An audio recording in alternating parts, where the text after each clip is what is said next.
పల్లెటూళ్ళలో పంచాయతీలు, పట్టణాలలో ఉద్యోగాలు, అది ఇది ఏమని అన్ని రంగములా, అది ఇది ఏమని అన్ని రంగముల మగధీరులనెదిరించారు, నిరుద్యోగులను పెంచారు. లేచింది నిద్ర లేచింది మహిళా లోకం.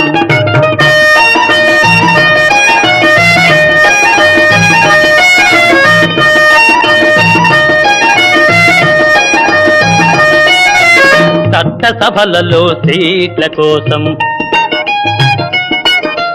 భర్తలతోనే పోటీ చేసి, చట్టసభలలో సీట్ల కోసం భర్తలతోనే పోటీ చేసి, ఢిల్లీ సభలో పీఠం వేసి, ఢిల్లీ సభలో